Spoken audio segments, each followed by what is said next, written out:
looking like spring across much of the U.S. for a change. And we have a few areas of severe weather, but nothing that really is standing out tonight in terms of weather systems. Things are still kind of in bottleneck mode. However, the hints on the long range suggest that things are going to start get moving again, and we're going to do the same thing here. We're going to get moving on the Joe and Joe Weather Show on this lovely, lovely day. Up and down the eastern seaboard. Good evening, everybody. I'm Joe Chaffee. Joe Rayo has the night off because he is busy doing a slew of library presentations this month. So we're going to work around his schedule when we can. Nice to see everybody on the chat board. I know you, the regulars, uh, were missing the last two nights, and I certainly can appreciate that. But I had some things to do too, so it kind of worked out well, and I was feeling actually a little bit under yesterday, but feeling better today. Before we get started, belated happy birthday to the chairman, Scott Briller, who celebrated his birthday yesterday on the Jersey Shore. So you had a great day. Hope your mom is well, and everything is great going forward. So let's get started tonight. I just want to remind everybody, those of you who are new to the Joe and Joe Weather Show, welcome. We are on Sundays at 11 a.m., Monday through Thursday, usually at 7:30 p.m. Eastern Time. Normally, unless there's a storm going on, we wind up taking Friday and Saturday off so that we could have a break. Otherwise, we'd be on 7 days a week, 365 days a year, and my God, that's just too much, in my never to be humble opinion. So, on that particular note, we can at least get things started. Chuck Cardillo talking about the fact how bone dry it has been in the Northeast. The relative humidity levels exceedingly low. We've got brush fire issues breaking out, and I think we'll probably have one more day to deal with that before the dew points really can come up to a level where that's not going to be a problem. So the one positive note through all of this is uh, was the wind, which was a dominating factor for the last couple of days, especially in the coastal Northeast. That has started to finally start to ease. It was gusty earlier today, but we're not getting ridiculous gusts. It's just more in the what we'll probably describe as in the normal range of gusts. But that's definitely not going to be a picture. You get in these situations when it's very dry and you see winds that are gusting to 20, 30, 40 miles an hour, and that can be so problematic. But we are not really seeing that at the moment, thankfully. And I'm just trying to find where's my screen? I've lost my screen again. Hold on, is this it? Yep, that's it, I think. Nope, that's not it. See, I can take a couple of days off and I can't seem to do anything correctly. So let's try this one. And yeah, that's the one. Now we got it. Okay, so let's get started here tonight and take a look at what's going on in the satellite world. And one thing you should notice, by the way, and it pretty well stands out, there is a low-level circulation with this storm system that is sitting out offshore, and it kind of stands out a little bit. There's a little bit of convection there on the northwest side. You can see the brighter white cloud tops there suddenly bubble up in the last few frames, but this is by no means tropical.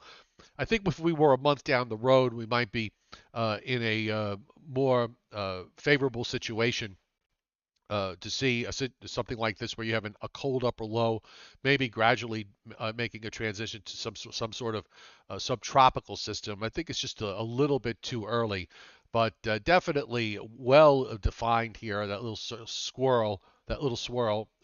Not oftentimes you can look really hard. You don't always see the circulation there. And remember, this goes all the way up in the atmosphere. We still have this mega cutoff low in the upper layers of the atmosphere that we are dealing with.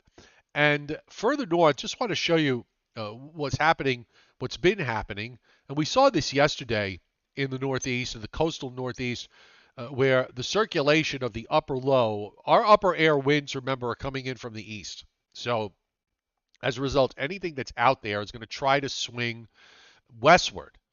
It's something that you see more often of any of the seasons. You see it most often in the springtime.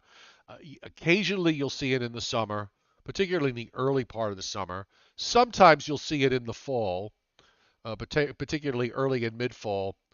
You don't often see that in the wintertime. You have to have a perfectly executed block in the upper atmosphere for that to happen. So the spring is where this sort of stuff, you wind up seeing it. And in the meantime, an interesting development is the fact that, remember, we've been talking about the dry air and sunshine throughout much of upstate New York and into southeastern Canada. Well, that air is actually warmed up quite a bit. So we were getting northeast winds today, and yet we managed to see many coastal areas climb well up into the 60s to even close to or over 70 degrees in some instances. The northeast wind has gone from being that raw, damp wind that we saw Friday, Saturday, Sunday, and into the first part and Monday, to now it has transitioned over actually into a bit of a warmer wind because temperatures have been much warmer in upstate New York and in southern Canada. So that's one of the upside down features that we've been talking about in a pattern like this, where the blocking creates a situation where things are basically upside down. Let me straighten out this picture here. I want to get I'm going to get the U.S. full loop up now, and we'll do that, and there it goes. I'm going to just make it a little bit smaller here so we can fit the screen. So now you can see it in perspective to everything else that's going on across the U.S. And you'll notice that the low that's offshore, we're now going into the infrared, so you kind of have to look a little closer and a little more carefully to find that low-level circulation that's off the coast, and drawing those clouds southward. What's happening also is the fact that those clouds are hitting all that dry air that's up in in the northeast and down and through the interior mid-Atlantic and in through the southeast. So they come into come into that dry air, and that air is all sinking air. You're getting subsidence, and as a result, those clouds just disappear. Now we're still going to have to deal with this upper low and surface feature for another day or so. It's going to be drifting southwestward. That should put us in a pretty good place tomorrow. Things start to change, though, a little bit on Friday. I'll get to that momentarily. Meanwhile, as we look across the upper Midwest and northern plains, you can see a big blow up of bright white clouds there. That is the center of attention of severe weather tonight. We also have some thunderstorm activity over in parts of the Great Lakes. And I did see earlier today, we actually even had a few severe thunderstorm warnings there. They've actually died out, but now we have some heavy thunderstorms in southwestern Minnesota that are moving northeastward, also in northwestern Iowa, and a few cells even further north as you head up to the North Dakota-Minnesota state line. That really is where all the action is in the land of severe weather. And we are also looking at some showers and thunderstorms in this north-south line, which is another area of severe weather that the Storm Prediction Center has been focusing on today. And you can see here on the map, we have one working tornado watch at the moment covering parts of southeastern South Dakota, northwestern Iowa, and southern Minnesota. That was actually issued about 43 minutes ago, and it is in effect until 1 a.m. Eastern Time or midnight Central Time. The tornado watch covering Minnesota and parts of, well, they say parts of wait, hang on, let me freshen this up. This is a new one that's just gone up. All right, so that is in addition to the one that we just saw. The new one covers Minnesota and parts of Wisconsin. We're looking at an area up in northwestern Illinois, which at the moment SPC says it is unlikely that they will issue a severe thunderstorm watch for that area. But this is how it looks like in terms of the risk zones. And you've got this slight risk in West Texas, eastern New Mexico, enhanced risk covering Minnesota into Wisconsin, eastern South Dakota, northwestern Iowa, with slight risk around that. That also, by the way, comes with or come on, come on, Mr. Map. There we go. 10% tornado risk. That's a number that's on the high side. Sometimes I've seen it as high as 15. I don't think I remember seeing it higher than that, but it's generally 5 to 10% risk that we're looking at in this particular area. Now, for tomorrow, the thunderstorm risk actually shifts over. It covers much of the same area and shifts a little bit westward with a larger area of enhanced risk in Minnesota, southeastern North Dakota, eastern South Dakota, northeastern Nebraska, with a slight risk dropping down into parts of Kansas, including it looks like Kansas City. Also, we have an area of marginal risk for maybe some isolated severe thunderstorms in parts of southeastern Louisiana and southern Mississippi. And we are looking at tomorrow's risk of 10% tornado risk being indicated by the Storm Prediction Center in areas just a shade to the west of where we're seeing it today, and a larger area of 5% around that. On day three covers Friday into Saturday. Now, this is where we are talking about the fact that we have this sort of bottleneck in the atmosphere. So all these weather systems that are in the west are really having to crawl eastward. You noticed on the last two images that I brought up in terms of where the severe weather risk is, it doesn't really move very much. Well, we're finally starting to see some eastward progress when we get into Friday and Saturday, because that blocking upper low that's off the East Coast is finally starting to weaken. And once it gets out of the way, it can get absorbed by the next trough that's moving eastward, and weather systems can start moving along from west to east. Notice, by the way, no thunderstorms being indicated for the Northeast, just some scattered general thunderstorms for the Middle Atlantic, South Atlantic, down to Florida. I don't think that there's going to be any kind of risk areas being indicated. Maybe you might have a marginal risk being thrown up here and there, but I don't see anything specific that really stands out to me at the moment. And as far as the long range is concerned, we have on day 4, day 5, day 6, day 7, day 8, predictability too low. And when we get into Monday of next week, I mentioned this a couple of days ago on my website posts and on my subscription platform on Patreon, that we should maybe pay a little bit of attention to that next cold front, because it does have a bit of an upper trough that's going to be moving through here with it. So it might lend some support for a little bit of forcing up the East Coast, and maybe we could see some strong thunderstorms scattered around in a few places. I haven't really figured out where, but it's possible that we could see some when that cold front moves on through, maybe late on Monday. That's at least from what I'm seeing it in terms of timing. Rainfall over the next 7 days. And the rainfall from the weather prediction folks, not a whole lot. If you look at southeastern New England, it's basically about a tenth of an inch and maybe a quarter of an inch back to southern New Jersey. You've got 3/4 of an inch to an inch or so in in southeastern Virginia, eastern North Carolina into South Carolina. Then it drops off again as you head into the southeast, picks up again as you head to the Gulf states, and particularly the central Gulf Coast, northward up the Mississippi River Valley into Minnesota, where we start to pick up these 1.5 to 2-inch amounts there, west into Montana. And some of this may wind up being snow down the road, by the way, especially further west in the longer range. And also we have rain amounts of up to a few inches being indicated over the next 7 days up in the Pacific Northwest. So on that note, why don't we take a look at what's going on with the upper air. So again, it's all been about this upper low that, if you remember when we had the blocking pattern back days ago as it evolved.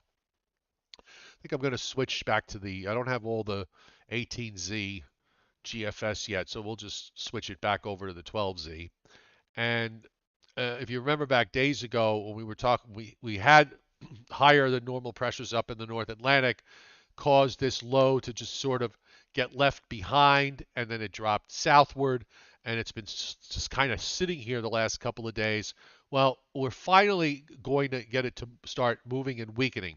And while this upper low is there, just notice we've got this very strong ridge up into eastern Canada. The warmest part of the ridge is up to the north, which is why we've been talking about how we have this sort of upside down situation where it's warmer to the north and cooler toward the south, particularly along the coast. It's less of an issue as you go inland. It's a little more evened out.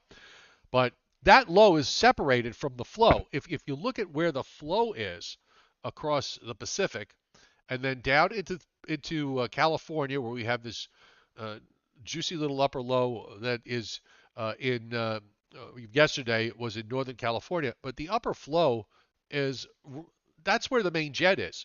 So that upper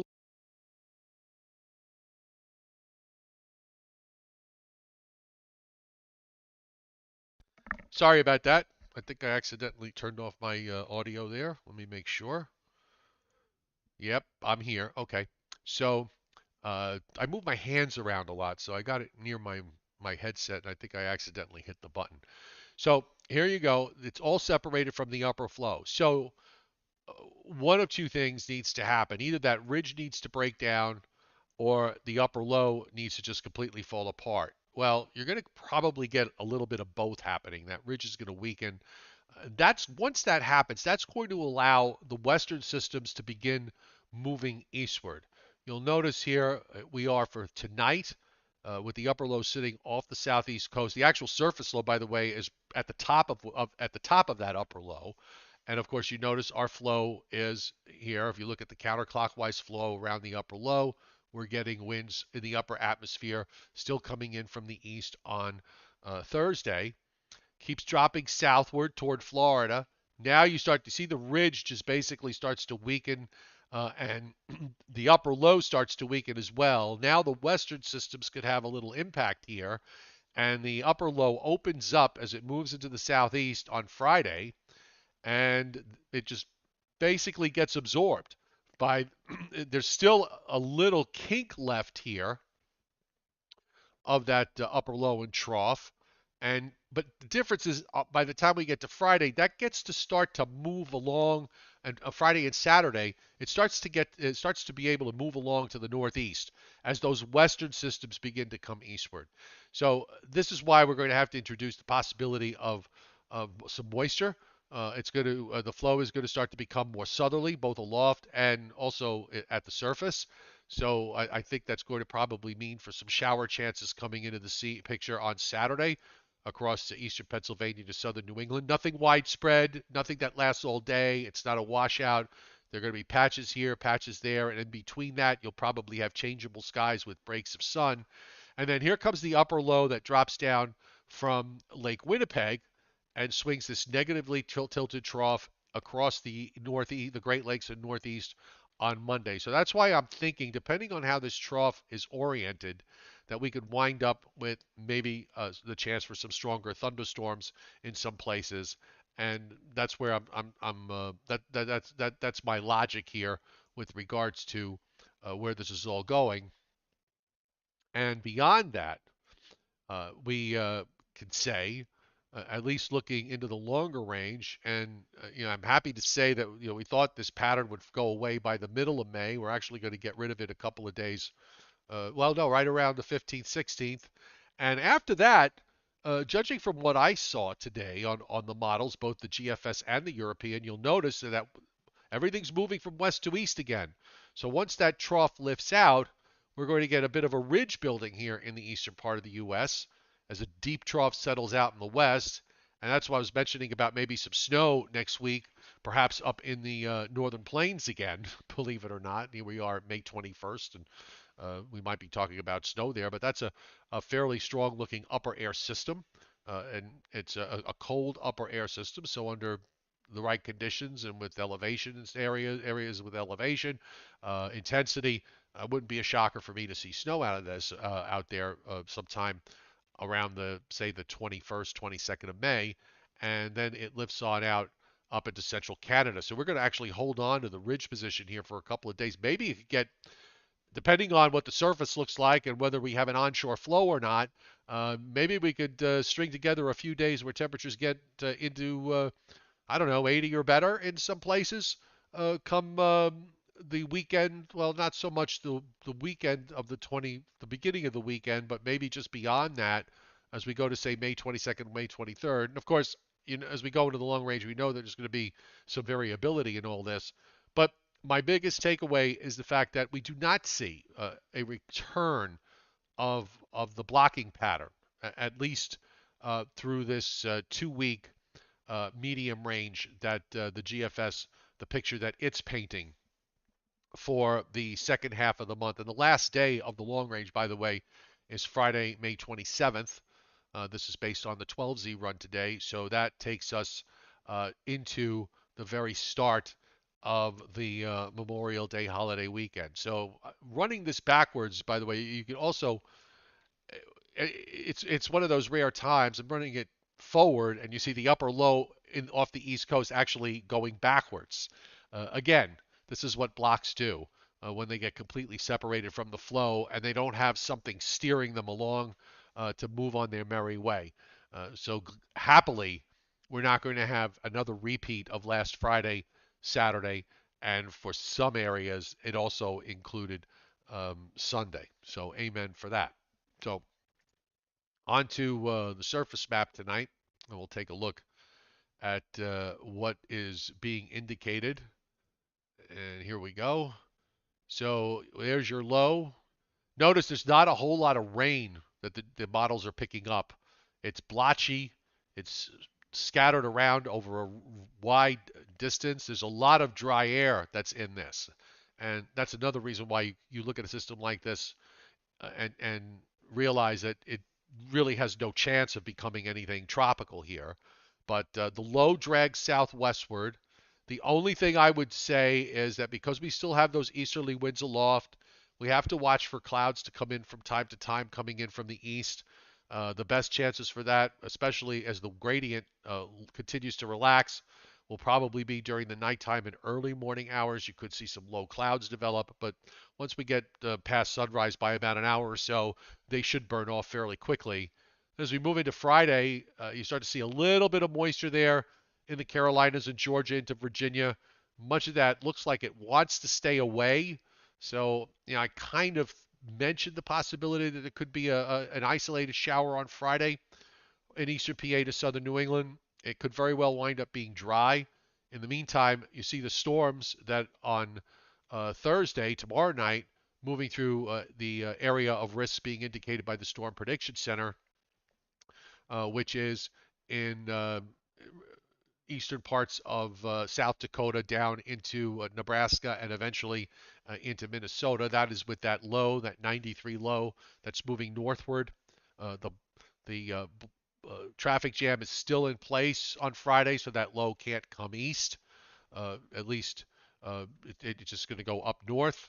But meanwhile, as we get into the weekend, you start to see that southerly flow begin to play out along the East Coast, and this is where we could bring in the possibility of some showers coming in on Saturday. And again, on Sunday, there could be some scattered around. Might be a better chance on Saturday than on Sunday because the flow becomes more southwest on Sunday. So things become a bit more isolated. So of the 2 days, I would say Sunday will be the better of the 2 days. Saturday, if you don't get into any showers in between, I would describe it as changeable skies where you have clouds and maybe some brightening and maybe some breaks of sun. Further north you go up into upstate New York and New England, it's going to be less of an issue as most of that stays primarily confined to the coast.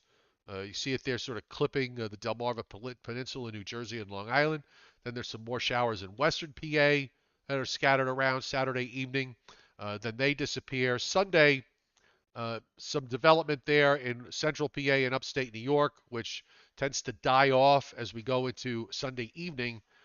And the GFS has been not really showing too much with the front that I was talking about for Monday. It had it seemed to have a problem with the timing back for the last number of runs, but now it's sort of settled in on the Europeans' timing. And this is for Monday when we have a cold front that will be approaching. And again, there'll be an upper trough that'll be dropping down and swinging around, and that could be uh, the thing that energizes this front as it moves eastward. And you see those showers and that it produces Monday afternoon on the radar. This is probably the most that the GFS has shown for this particular front anytime in the last 3 or 4 days. So here we are on Wednesday, and we're looking at something at next Monday. So it's likely that as we get into the short range, that this could be wind up being a little bit juicier. After that, high pressure starts to build back in.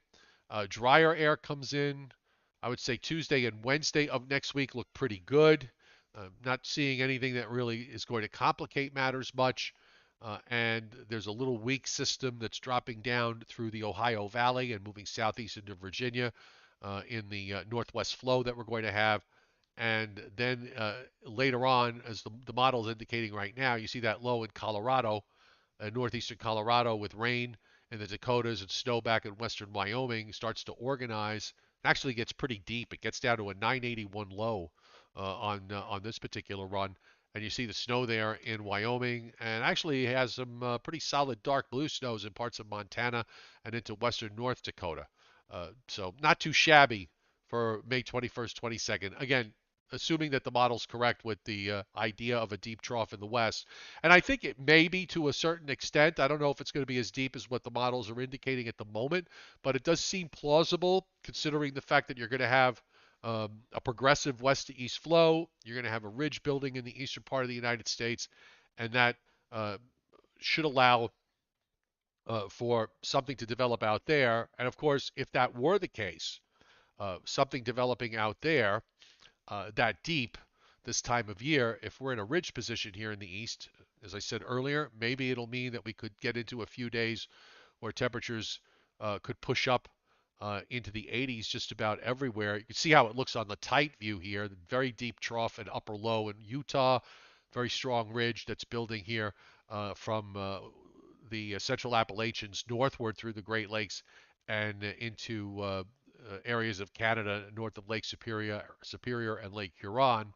But I'm going to put the surface map where we could see the precip, because I could see the isobars a bit better here. And yeah, indeed, take a look. If you look here on, this would be next Friday, where we get into what looks like a bit of a west wind or west northwest wind with fairly warm air here in the east. So that could be the time frame, the weekend of the 21st, 22nd, where we could see some very warm temperatures ahead of whatever next cold front that would probably arrive around May 23rd or 4th. I'm not sure. Models kind of do uh, start to go in weird directions at this point as we get deeper into the long range. You still got that leftover low moving into Canada. Then another low seems to come out in Texas, extending northeastward into Missouri. And that's going to take a while to get here too. So if the ridge builds in, it looks like it's going to hang around for a while. So if you've been patient enough to wait for some springtime weather, just wait a little bit. I mean, really warm springtime weather, area-wide warm springtime weather for eastern PA to southern New England.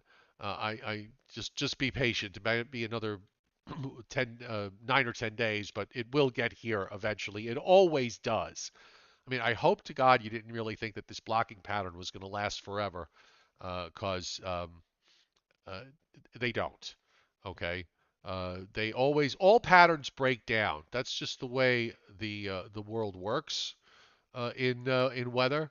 No matter what pattern you're in, no matter how much you might enjoy it or how much you hate it, all patterns eventually meet their demise as the atmosphere does its thing and things start rotating around, and you get the um, the change that you may have been looking for. So, super chat, thank you, Scott Briller. Again, happy birthday, and I'm glad you enjoyed your day at the shore, your birthday, and hope your mom is doing well. Uh, this, the one thing about going to the shore this time of year, if you get that wind off the ocean, it can be a lot colder than inland spots, but that northeast wind was as I said earlier, it was different today because we're starting to tap into some of that warmer air that's going on up in Canada. I do not have an early call for the Memorial Day weekend. I will say this. Last year's Memorial Day weekend was a horror show, as Joe Rayo recalls. I don't quite recall it, but it was a horror show, and I would say that the odds of that repeating are low. I would support that by the idea that if we don't see anything at the moment that suggests that a blocking pattern will come back. Now, bear in mind, we could actually get into a situation where the blocking pattern does come back, but it sets up a little bit further east, which could conceivably put us in a situation like we're in now, where we're in this sort of sweet spot because everything is just far enough east or far enough south that we're not having any real impact from moisture coming in from off the ocean. Something like that might be possible, but it seems like the models want to go in the medium range into a bit of a ridge position in the east, at least for a while.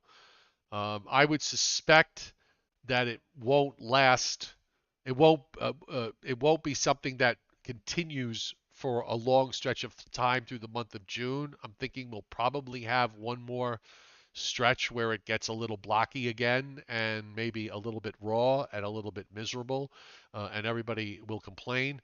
I don't see that happening anytime once now that we got rid of what the worst of what we had back a few days ago.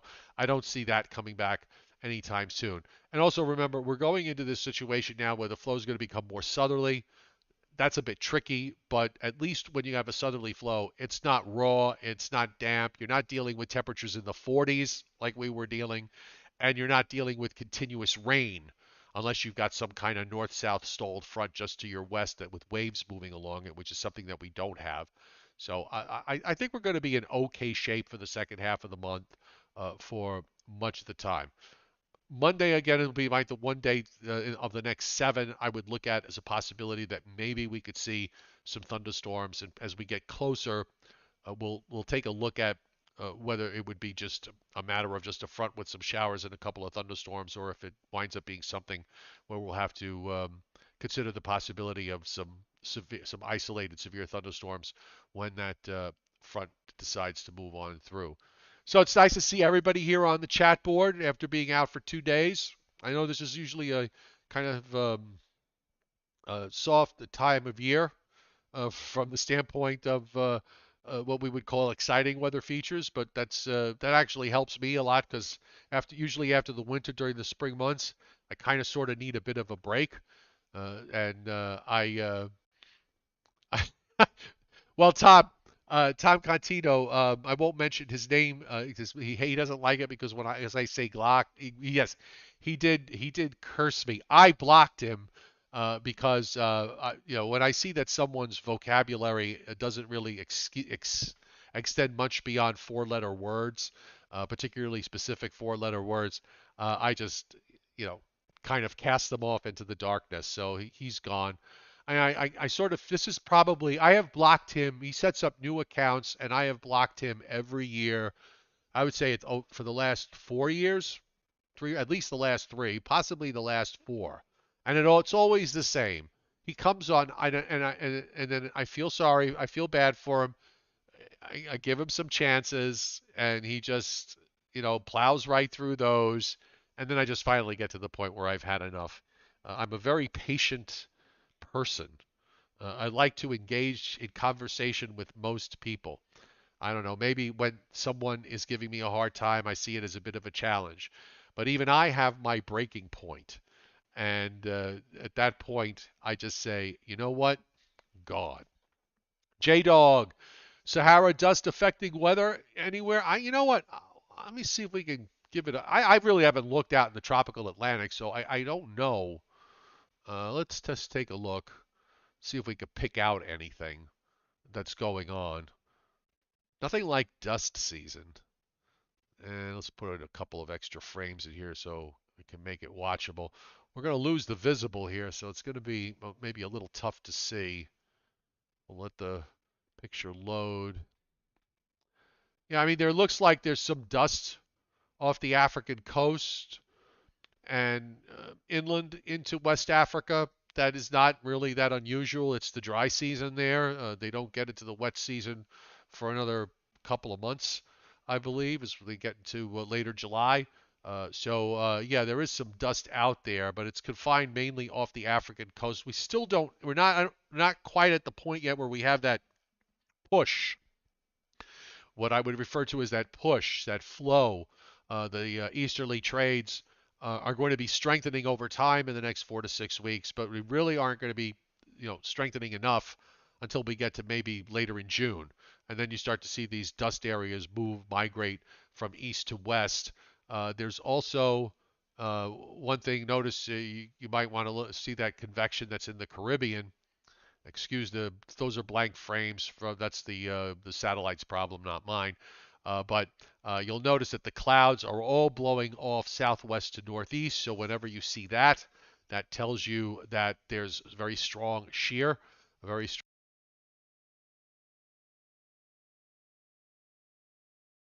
Sorry, I don't know why my audio went out again. There's very strong shear, strong west to east winds in the upper atmosphere blowing the cloud tops away, so you don't get tropical storm development from that. And just an eye on what is, yeah, you see that dust area. It's hard to tell, but on those first number of frames before you get into sunset, you really don't see that moving westward. So there really isn't that push. The easterly trades have not gotten strong enough for that to occur. Sorry, I just realized that I didn't have it on the screen. My fault. I'm kind of trying to deal with these technical issues that are going on, which is, par for my course on a daily basis. Plus, I just forgot to switch. Uh, but take my word for it. It's too early. Miss Fowler says I had snow while camping out in Wyoming and Colorado in late May and June. Yes, it is possible that you certainly could see snow that late out there, and even the latest snow she says was in Montana in early July. Yep, does happen, particularly in some of the higher tops. Uh, yeah, I agree with you, James Davis. It does. The pattern is going to be warmer. It's going to be, as long as weather systems are allowed to move from west to east, at least you're going to get a couple of warm days in between.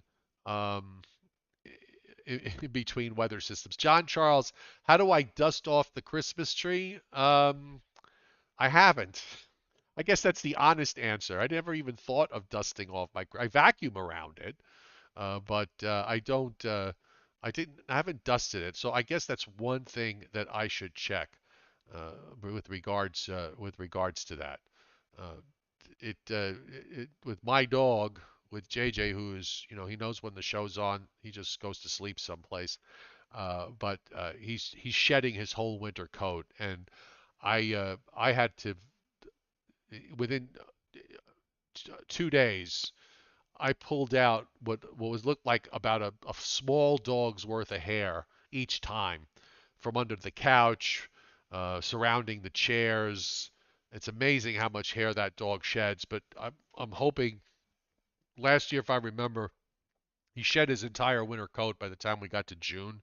So hopefully in the next month he'll get rid of it and the shedding will stop, because it does dirty up things rather noticeably, and that means I got to vacuum and I got to sweep and then mop and do all those things uh, to uh, to keep things clean. Just running through the Rishi Sharma. I'm sorry, Rishi Sharma. Nice to see you on the board tonight.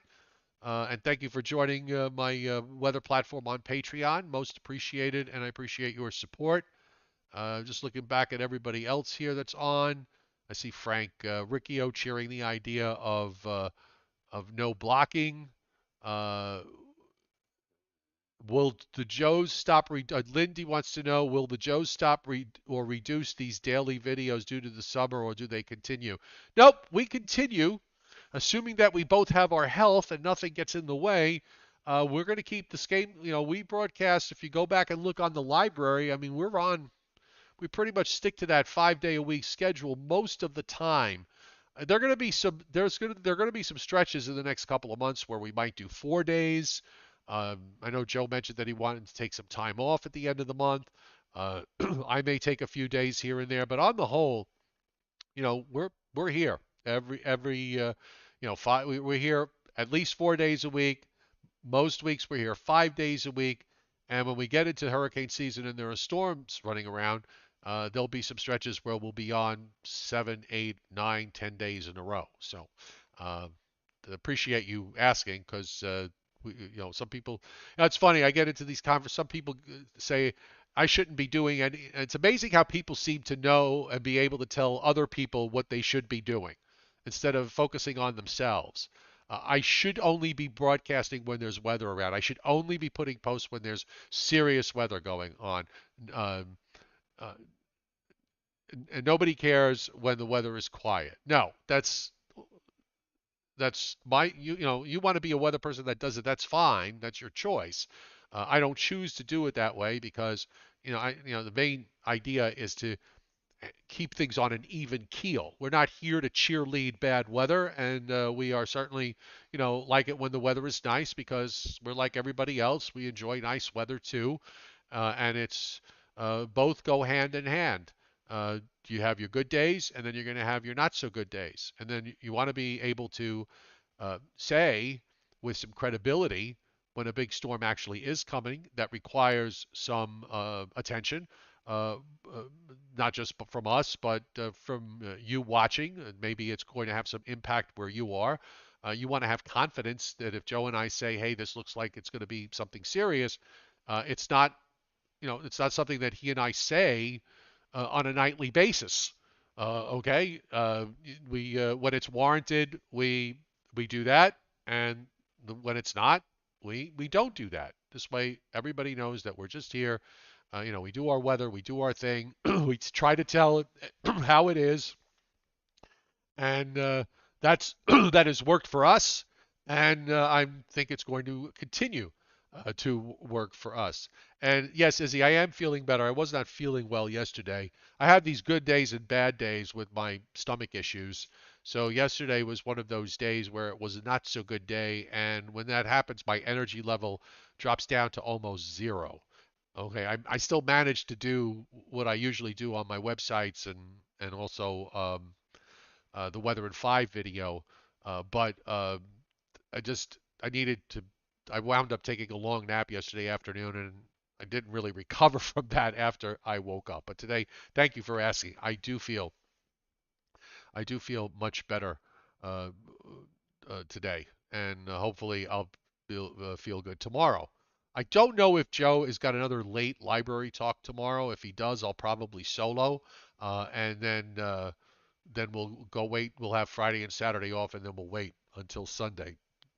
Excuse me. The cranberry juice is helping, but the problem is that I'm still kind of in the discovery mode, trying to figure out what's good and what isn't in terms of what I can or can't eat. So it's it's hit or miss. When I find out I've eaten something that I shouldn't have, I write it down and make sure that I don't eat it anymore.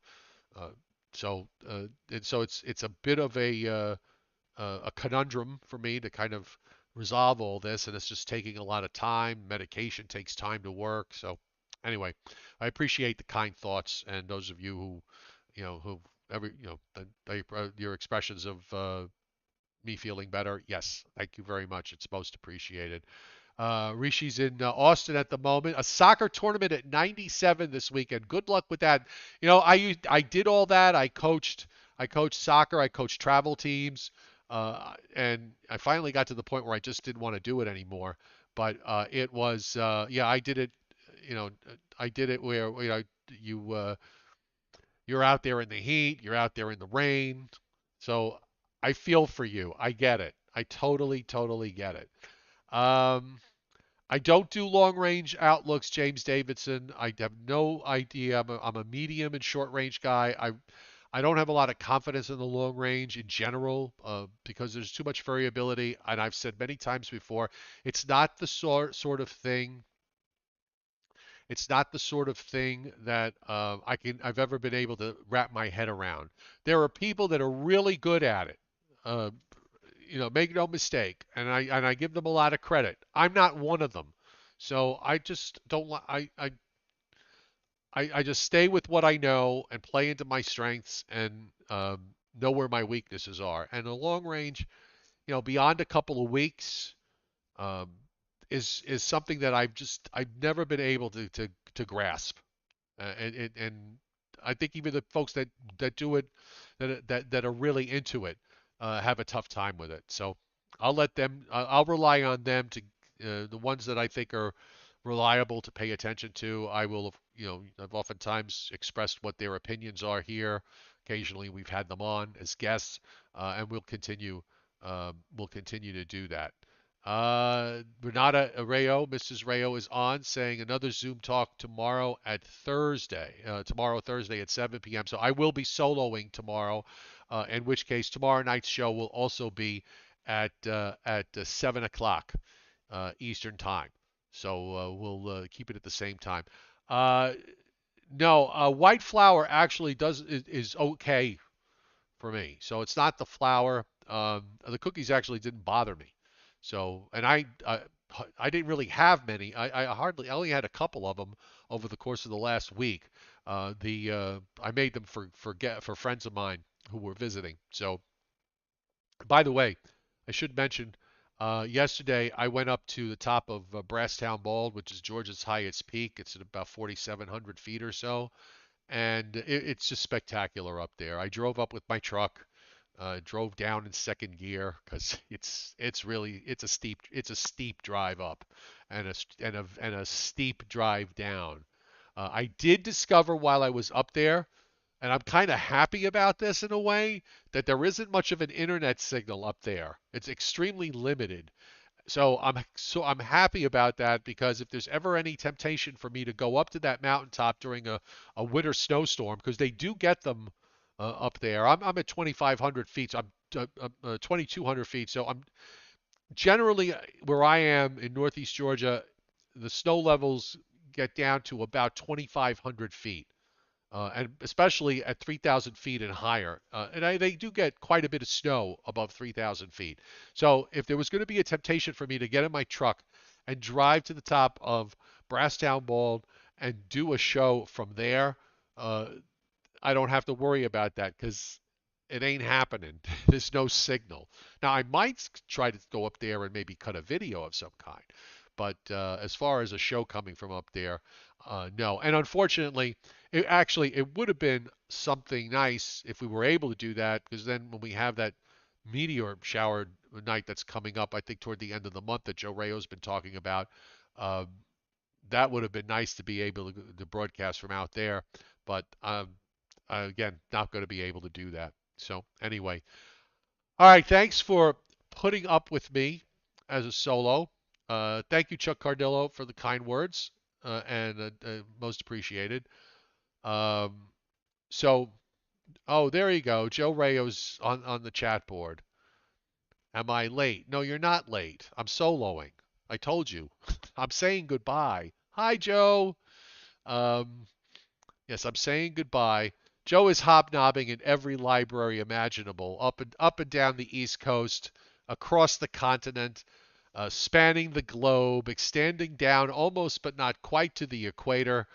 So he's tied up and busy uh, these days. And actually, if there's a time to do it, at least from the standpoint of this show, it's when we um, uh, have a time of year where the weather seems to be on the calm side. Okay, so everybody, thanks for being here tonight. Have a great evening, and I'll be back tomorrow night at 7 o'clock Eastern time. Good night, everybody.